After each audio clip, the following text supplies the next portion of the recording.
of mentioning that I'm Candle Summers with Portland Insight Meditation Center. I really appreciate being here.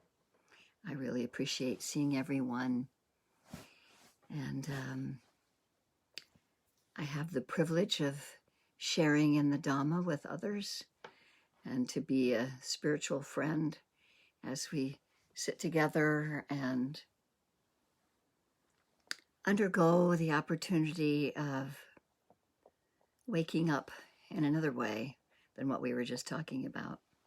Waking up from suffering, waking up by seeing in the present moment clearly what arises and passes away, and that it is impermanent and non-personal. And we have the joy of being in this human form in this lifetime, which gives us the opportunity to hear the Dharma. And it is with great gratitude that I like to acknowledge the Buddha, the Dhamma, and the Sangha, the enlightened ones that have come before us, have seen for themselves and taught the Four Noble Truths, which we discover for ourselves moment by moment as we're sitting, or as we're walking, or as we're standing, or as we're wiggling, as we're lying down, and those places in between sitting and lying down. And it is with great gratitude that I honor the Dhamma, the teachings that were passed down, the teachings that allow us the opportunity to practice this simple but not easy path. And to the Sangha, all of us together here in our Zoom rooms,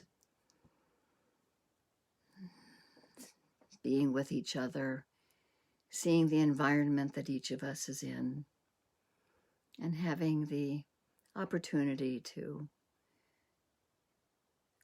be generous with ourselves and appreciative of all of those who went before us, the nuns, the monks, the lay people, those that memorized the words of the Buddha and managed to write it down a few centuries later. And so it is with that I will ring our bell, and hopefully you'll be able to hear it sustained through the ring.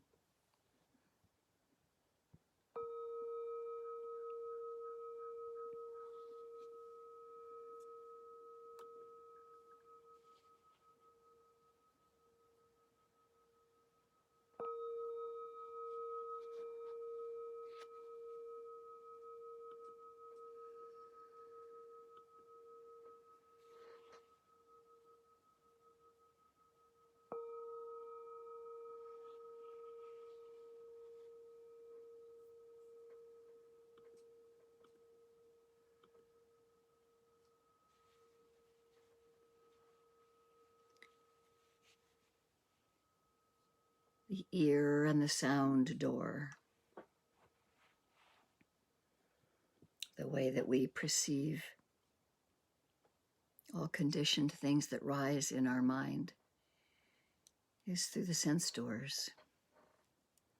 And so we can take this time to settle into our noble seat.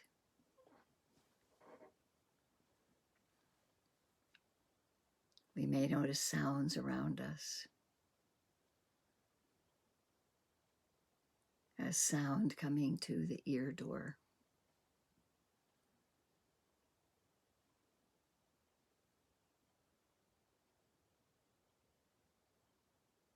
As we come back from time to time to the sound door, we may notice internal sounds as well.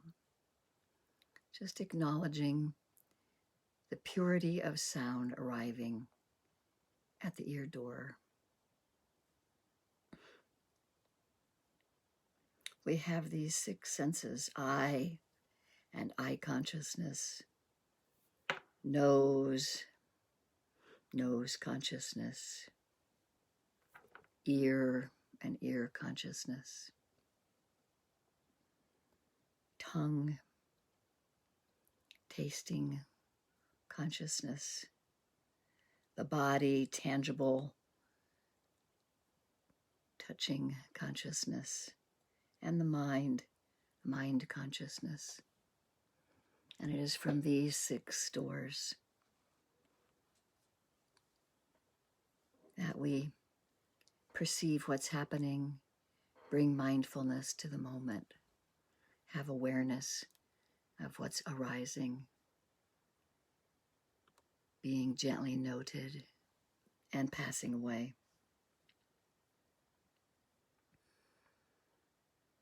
And as we begin, let us also hold ourselves gently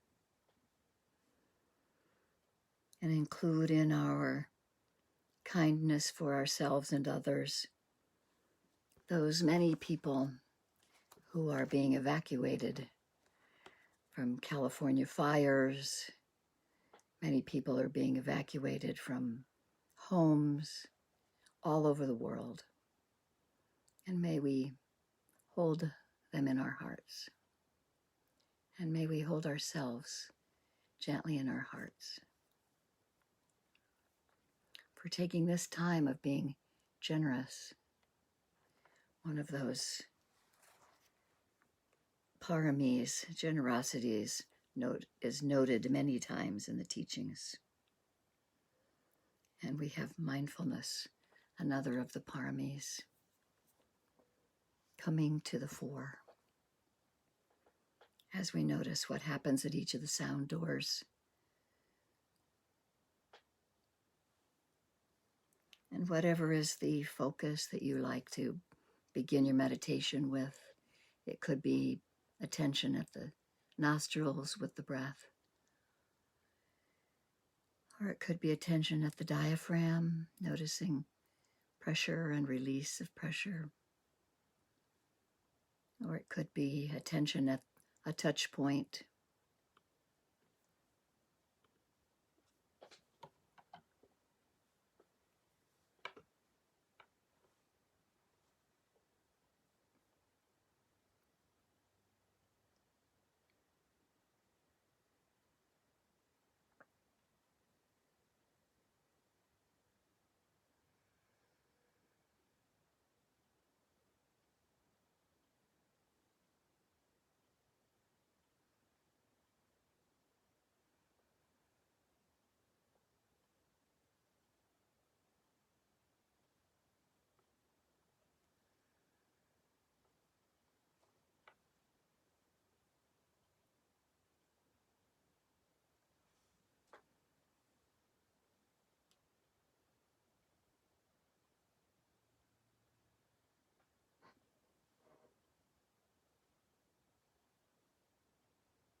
Whether we choose the single object for our attention of the breath or the touch point, or whether we open to whatever sense door is noticeable. We're impacted by our sense experience all the time. May we bring mindfulness to the fore.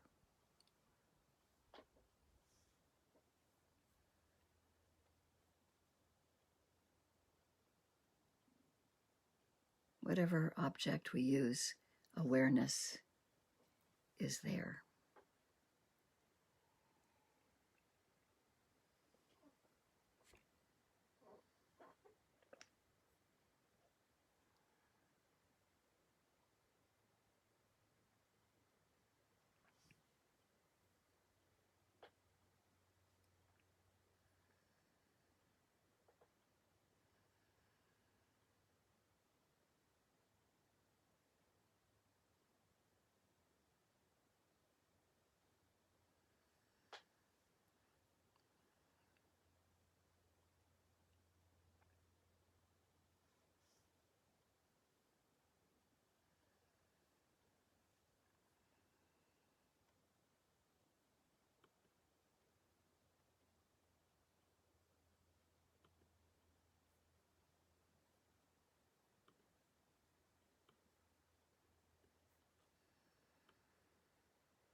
And so we just observe,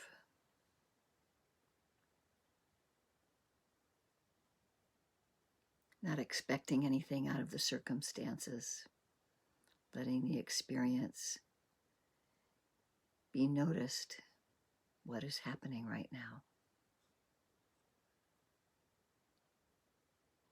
We may notice that we want a certain expectation, or that something's lingering longer than we'd like it to.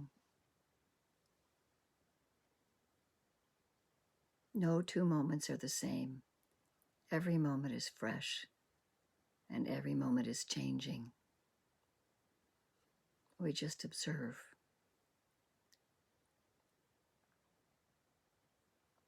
We can make a soft, gentle note if something in the thought door is persistent.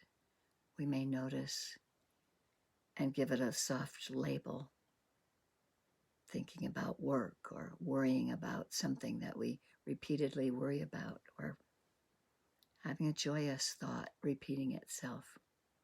We gently, with just a 5% amount of our thinking, give it a soft, gentle note.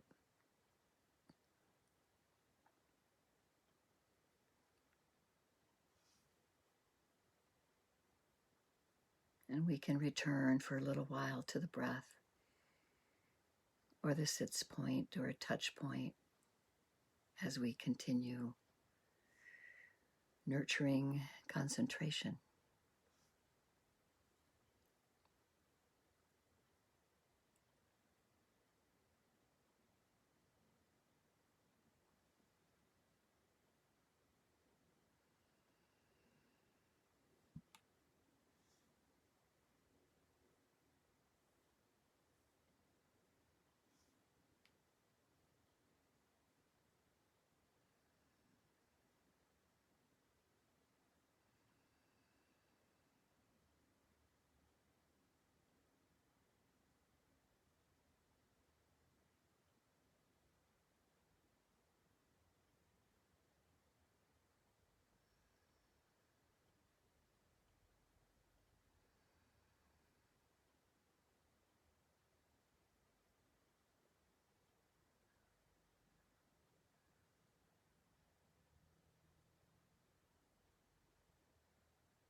Letting the body be relaxed and aware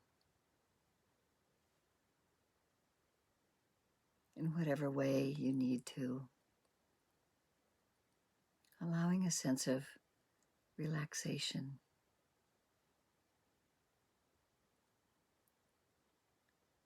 To let go around the eyes or the jaw, the shoulders, the hips, feeling gravity at the sits bones, feeling pressure at your feet on the floor, coming into the body, anchoring in the body.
Every now and then we might notice that we're lost somewhere, not sure what we're doing. And as soon as we notice that, there's a moment of wakefulness, there's a moment of freedom. Without needing to rush back to the breath, we can open right there to what's happening. You may notice the feeling tone of where you are right then. Might be pleasant, or it may be unpleasant, or maybe you can't really tell. But it awakens us to the present moment wherever it is, wherever our mindfulness and awareness appear.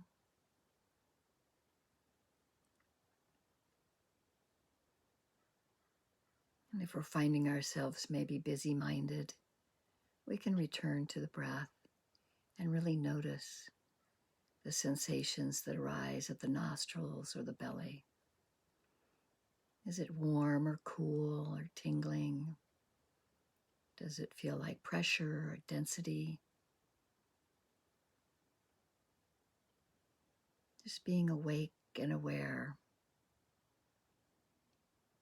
And when awareness is present, then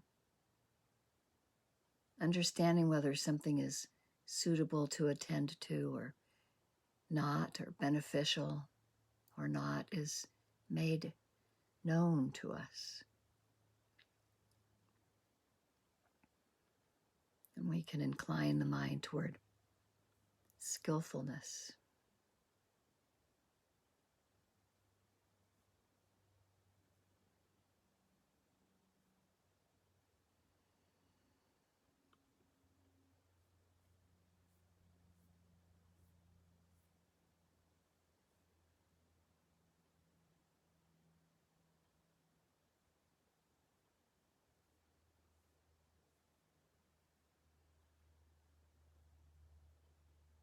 We can use renunciation sometimes to just turn away from the repeated thought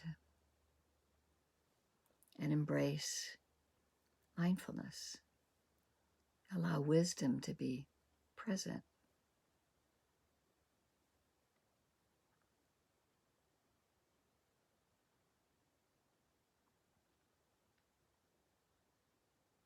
We develop concentration, which is the proximate cause of wisdom.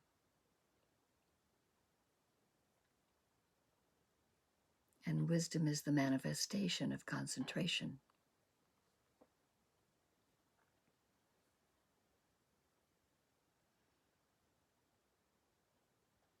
All the while being gentle with ourselves, sitting in the breath, body as our container.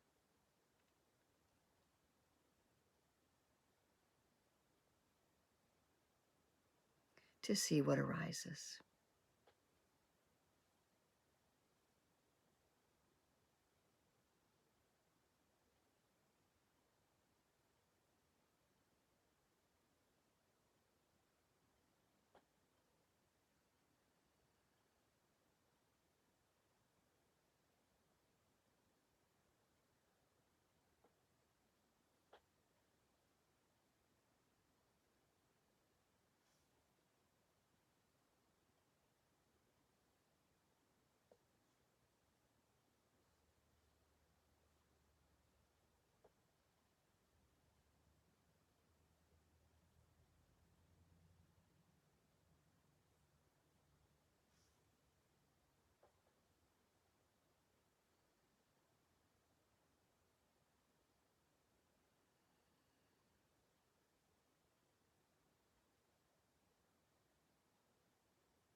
We may notice various hindrances that might arise.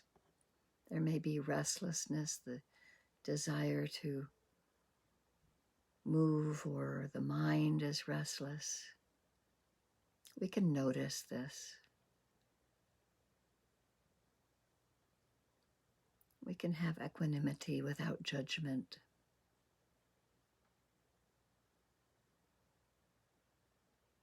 We may notice tiredness that arises in the body or the mind. We can open our eyes gently and let light flow in, or stand up to stay more aware. There may be doubt present. There may be wishing things were different than they were, a kind of grasping and clinging. There may be pushing something away. Aversion arises. These defilements can be known without the second arrow of beating ourselves up about it for some reason. We just see it. We can have great compassion for ourselves.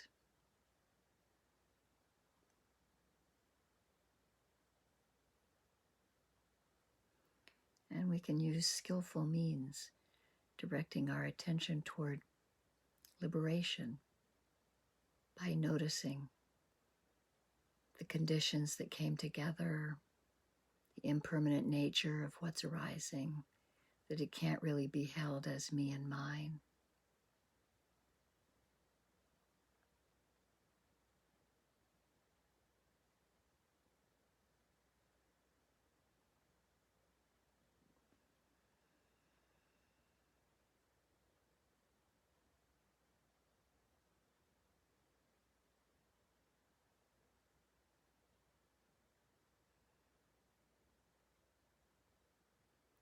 And we can always return to the breath or the touch point.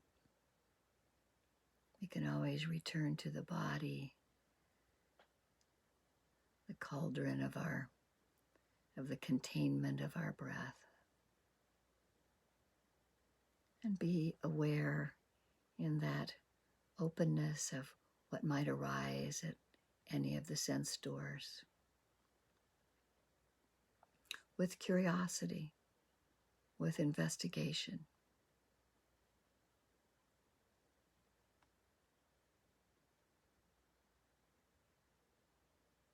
with interest.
And it is with this compassion for ourselves and compassion for others that we can help lead ourselves across the great stream of suffering through wisdom and compassion, the two wings of the Dharma.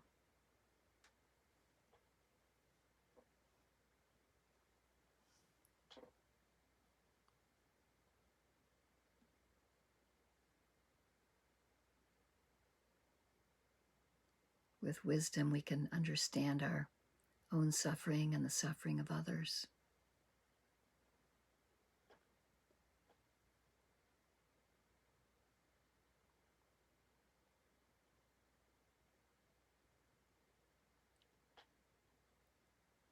And through compassion, we can strive to alleviate our suffering and the suffering of others.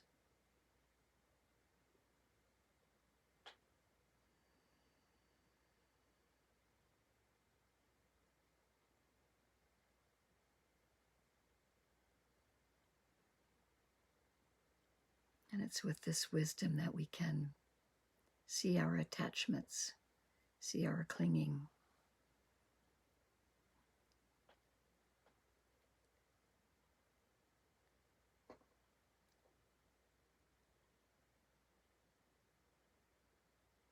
see it clearly with mindfulness.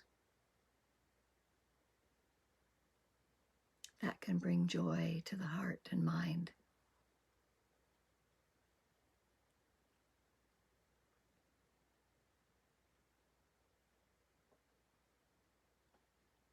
Just cutting loose a little bit the attachments to I and me and mine.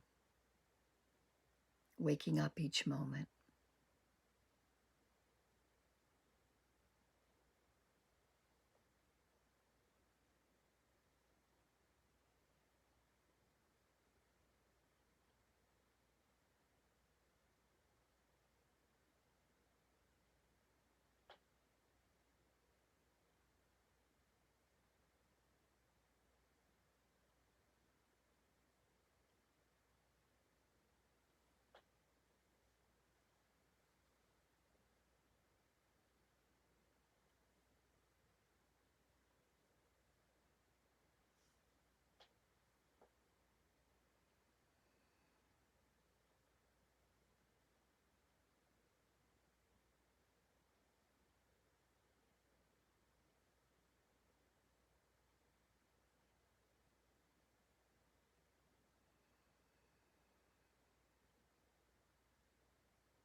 And so it is with this wisdom and compassion. We bring ourselves back to the present moment over and over and over again. And we can be aware of that place. And so it is with wisdom and compassion, we bring ourselves back to the moment over and over again.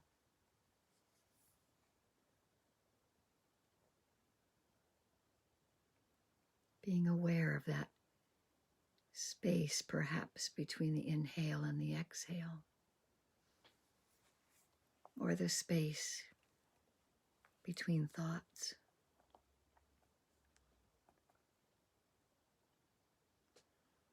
We have this opportunity to notice what our response is.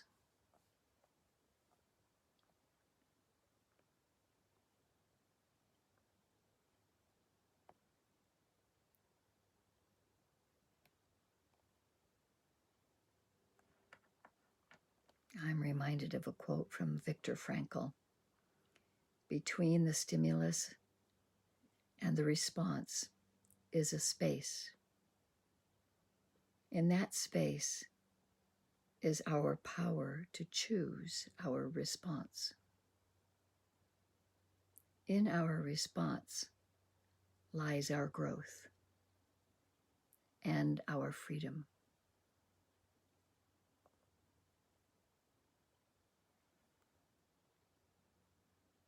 Between the stimulus and the response is a space. In that space is our power to choose our response. In our response lies our growth and our freedom.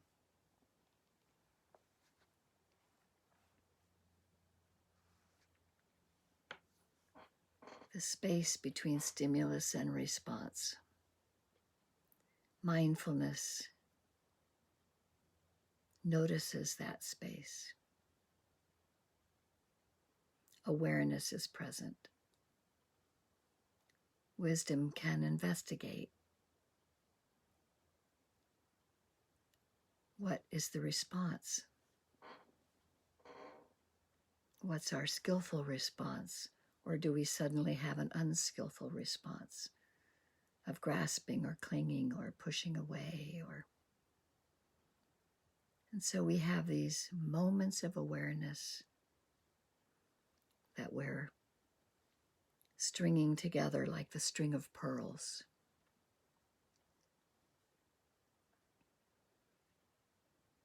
Moments of wakefulness.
And so it is with mindfulness and wisdom and compassion that we continue moment to moment, noticing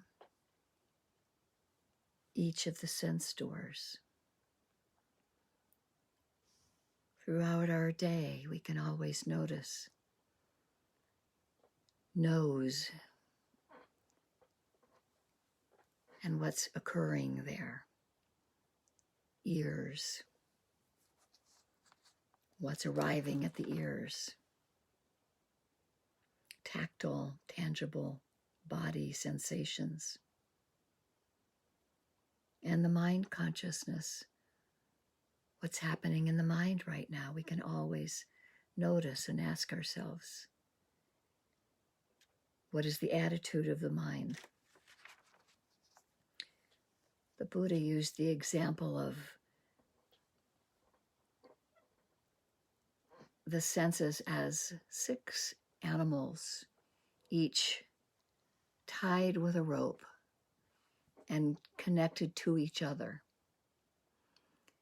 And eventually, whichever animal was the strongest would lead the rest of the animals in whichever direction it wanted to go. And then he gave another example of the animals each having a rope tied to a post, separately tied to the post. And once they rustled around, and after a while they settled down, each of them individually settling down around the post. And that post for our senses is mindfulness. Mindfulness is our anchor,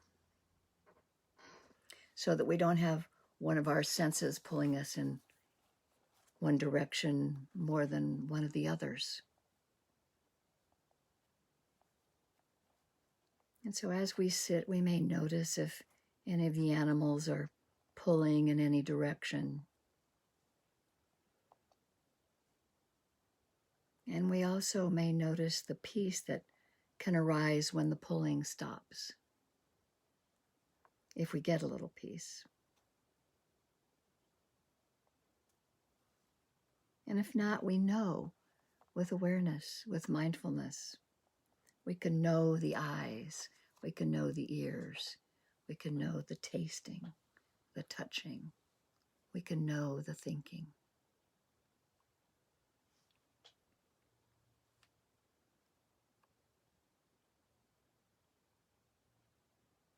This is how we receive all of our information. This is how we condition our reality.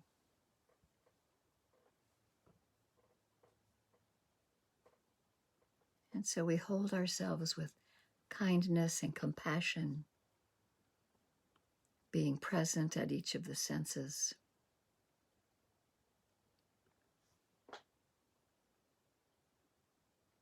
Noticing the arising and the passing away.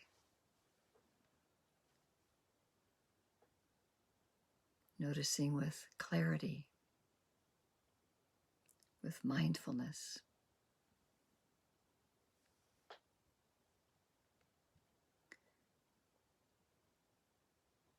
We can always be aware that all things arise and pass away. And seeing this clearly with mindfulness brings the greatest happiness, which is peace. And in Pali, that phrase is anicca vata sankhara upadavaya domino upakitawa meruchanti te samvipasamo sukho. All conditioned things are subject to impermanence, arise and pass away. And seeing this clearly brings the greatest happiness, which is peace.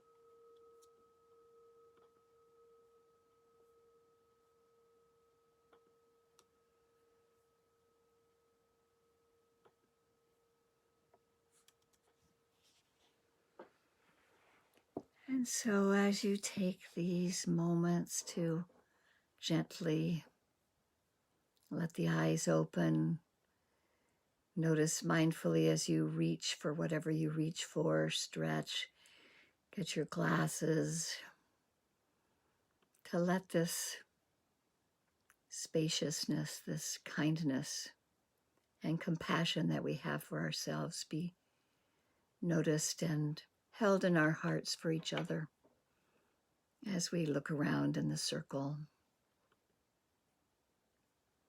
I call it a circle. I don't care if it's squares. And I'll take just a moment to remind us before we have some conversation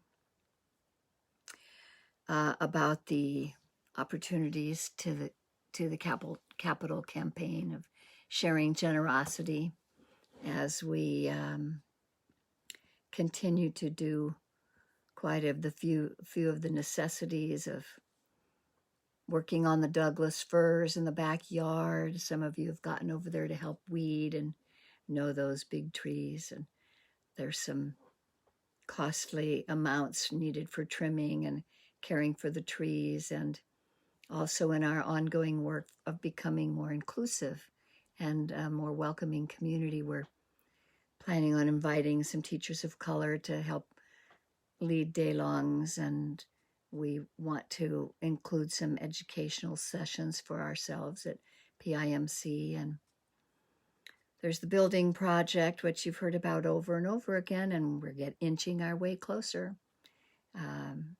And so I put the link in the chat box to give a one-time donation or give the consistency of a continual monthly donation, no matter how small it is. It always is very, very helpful, useful, and it brings great joy to your own mind stream and karmic stream. And I also wanted to mention, if you hadn't done it already, I think this is probably the last week that we will ask people to look at the diversity survey that we've started looking at diversity and equity and inclusion in our staff and in the board and with members of the DEI committee. And we would love to have your help and your participation to know who you are and how you walk through the world in more detailed questions. And it's completely anonymous, and it's of tremendous value for the collective work, and it only takes about 10 minutes. So if you are willing to sign, go there and look at the survey, that would be fantastic. And we have the ongoing classes. I believe that we have the Wednesday night beginning up again with Gregory, starting in September. There's also a Qigong. Do you have a Qigong half-day retreat coming up? Or no, you just did one on the 21st. I'm looking at the calendar. So Doug Pullen is starting again. He has the Heart of Freedom that happens on, I believe, Thursdays. And he's also beginning again. So if you know anyone interested, he's starting the beginning mindfulness classes again. So just go to the website, scroll through the Google Calendar. We have Doyle on Friday online and on Zoom. So take the opportunity to continue sitting with your community in other areas besides just this morning sit. And I really appreciate the opportunity and to be with you, and may the merits of our practice benefit all sentient beings. And so let's just take a few moments to continue some conversation